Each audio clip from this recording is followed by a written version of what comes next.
Good evening po family, mga ka-fiesta, mga ka-followers. Dinner time na naman po ng family, kaya araw-araw fiesta na naman po. Quezon City Drug Treatment and Rehabilitation Center. Ang niluto po nating dinner time ng family, fried galunggong po. Siyempre meron pong partner yan na gulay na toge. Kaya family, mga ka-fiesta, busog-lusog na naman po ang dinner time natin. Okay po, naprito na nga po natin dito yung isda niya.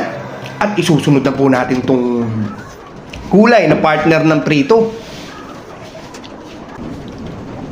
Magigisa lang po tayo rito ng bawang at sibuyas. Gulay po nila, toge po. Bagay na bagay po sa galunggong na prito. Ito na nga po, nagisa na nga po ako ng bawang at sibuyas dito. At lagay na po natin tong carrots at bagyo beans. Timpla na po natin ang oyster sauce yan. Paminta. Lagyan ko na rin po yan ng 4 cubes at konting toyo. Maya maya po magdadagdag pa tayo dyan ng oyster at saka toyo.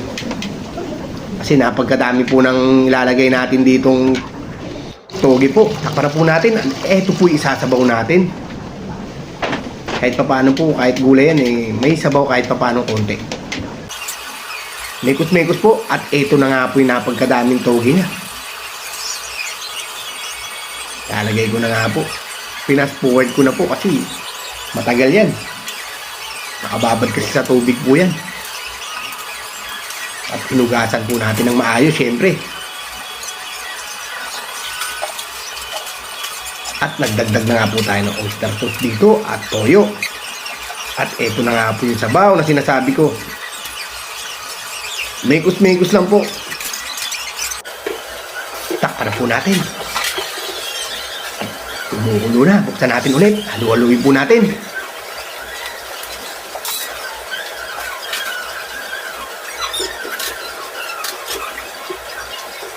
Okay, tikman natin. Siyempre, tayo nagluto eh. Nagdagdag po ko dyan ng 4 cubes. At konting toyo pa.